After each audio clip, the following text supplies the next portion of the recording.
Hello friends, आज की class में हम प्रूव करने वाले हैं कन्वर्स ऑफ बीपीटी थ्योरम को। आइए उसका स्टेटमेंट देखते हैं और उसको प्रूव करते हैं सिंपल एंड इजी वे में।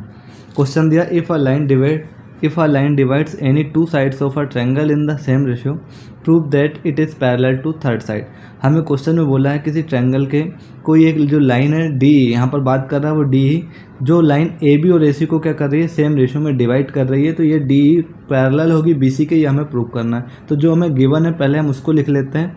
तो यहाँ पर हमारे पास गिवन पॉइंट क्या है, तो आप देखोगे हमें क्वेश्चन में बोला है कि ये डी ई ए बी और ए सी को सेम रेशियो में डिवाइड कर रही है। इसका मतलब हम कह सकते हैं कि यहाँ ए डी और डी बी का जो रेशियो है वो इक्वल होगा ए ई और ई सी के रेशियो के। ये हमें गिवन है। हमें प्रूफ क्या करना है, तो हमें ये प्रूफ करना है कि यहाँ पर ये जो डी ई लाइन है वो पैरेलल होगी किसके, बी सी के। तो D E parallel to B C. इसके लिए आपको कुछ कंस्ट्रक्शन पार्ट करना पड़ेगा। तो यहाँ पर कुछ कंस्ट्रक्शन क्या करना है, उस कंस्ट्रक्शन को भी हम देख लेते हैं। तो कंस्ट्रक्शन में आपको डी पॉइंट से, अब यहाँ पर हमें प्रूफ करना है D parallel to B C है। इसका मतलब इनके कहने के अनुसार कि डी पैरेलल नहीं है बी सी के। तो हम क्या कर लेंगे, इसके पैरेलल हम एक लाइन ड्रॉ कर लेंगे डी पॉइंट से।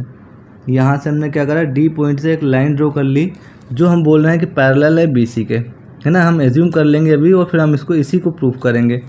तो हमने क्या किया, if D is not parallel, if D is not parallel to B C, draw a line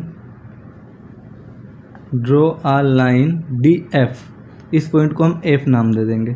draw a line D F which is parallel to B C, अब अगर ये D F parallel to B C होगा तो आप देखोगे कि यहाँ A D upon D B का जो रेशियो होगा वो A F upon F C के इक्वल होगा। क्यों होगा, बाय बीपीटी थ्योरम। इसको हम प्रूफ कर चुके हैं, डिस्क्रिप्शन में आप इसकी लिंक देखना मिल जाएगी, बाय बीपीटी थ्योरम। अब A D upon D B is equal to हो जाएगा एफ अपॉन एफ सी। क्यों हो जाएगा, क्योंकि हमने बोला है कि जो बी एफ है वो पैरेलल है बी सी के। अगर बी एफ पैरेलल है बी सी के तो थेल्स थ्योरम या बीपीटी थ्योरम क्या कहती है कि यहाँ ए डी और डी बी का जो रेशियो होगा वो ए एफ और एफ सी के रेशियो के इक्वल होगा। तो यहाँ पर हम लिख देंगे बाय बीपीटी थ्योरम। अब अगर आप देखोगे यहाँ पर, तो इसको हम जो गिवन है उसको कंसिडर कर लेते हैं इक्वेशन 1, और यहाँ पर इसको हम कंसिडर कर लेते हैं इक्वेशन नंबर 2। तो आप देखोगे A D upon D B is equal to A E upon E C है, और यहाँ अगर आप देखोगे तो A D upon D B is equal to A F upon F C. दोनों की दोनों जो वैल्यू है वो A D upon D B की है। तो बाय इक्वेशन 1 एंड 2 ये दोनों वैल्यू इक्वल कर देंगे हम।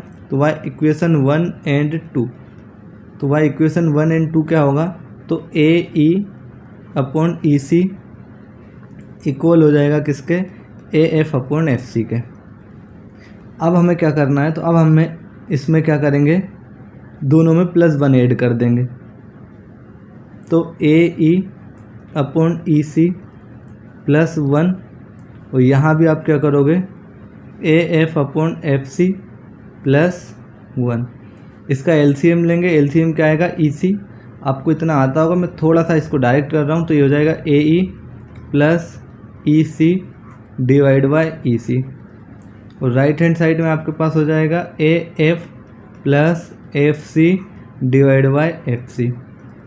अगर आप देखोगे ए ई प्लस ई सी, ए आपके पास ये है और ई आपके पास ये रहा, तो ए ई प्लस ई सी अगर आप इन दोनों को ऐड करोगे तो ये किसके इक्वल हो जाएगा, ये ए सी के इक्वल हो जाएगा।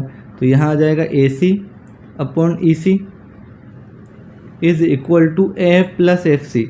ए एफ ये वाली distance A F plus F C, तो ये भी किसके इक्वल हो जाएगा, तो ये भी हमारे पास ए सी के इक्वल हो जाएगा डिवाइड बाय एफ सी। अगर आप देखोगे तो यहाँ ए सी से ए सी कैंसिल हो जाएगा। इस एफ सी को इधर लेके आओगे, क्रॉस मल्टीप्लाई कर लोगे और इसका क्रॉस मल्टीप्लाई कर लोगे, तो यहाँ हमारे पास F C is equal to E C हो जाएगा।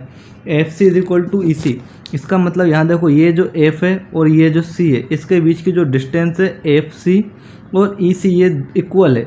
इसका मतलब ये कब इक्वल हो सकता है, तो ये तभी इक्वल हो सकता है जब आप देखोगे तो ये एफ और जो ई है वो एक ही जगह हो, ये दोनों के दोनों पॉइंट क्या हो, एक ही जगह हो। इसका मतलब हम कह सकते हैं E and F R coincide. E and F R coincide, अगर ये एक ही जगह होंगे तभी दोनों केस ये इक्वल होंगे, ई सी और एफ सी। देयरफॉर हम क्या कह सकते हैं कि यहाँ से ये जो डी ई पैरेलल टू क्या हो जाएगा, बी सी। क्यों? क्योंकि ये दोनों के दोनों कोइंसाइड है। अगर दोनों के दोनों कोइंसाइड है तो ये एफ पॉइंट जो हमने एज्यूम किया था ये भी कहाँ पर होगा, ई पॉइंट पर ही होगा। और अगर ई पॉइंट पर होगा तो आप देखोगे यहाँ से कि जो डी ई पैरेलल किसके हो जाएगा, बी सी के हो जाएगा। यही हमें प्रूफ करना, तो यहाँ आप लिख लेंगे हैंस प्रूव्ड। आई होप आप लोगों को समझ में आया होगा। अब हम इस एक्सरसाइज 6.2 के कुछ क्वेश्चन डिस्कस करेंगे जो कि हम नेक्स्ट पार्ट में डिस्कस करने वाले हैं। बीपीटी थ्योरम को हम ऑलरेडी डिस्कस कर चुके हैं। अगर अभी तक आपने नहीं देखी हो तो डिस्क्रिप्शन बॉक्स में जाके आप उस क्लास की लिंक देख सकते हैं, जिस पर आप क्लिक करके बीपीटी थ्योरम के प्रूफ को बहुत आसान तरीके से समझ पाओगे। आई होप आप लोगों को समझ में आया होगा। मिलता है नेक्स्ट क्लास में। Thank you.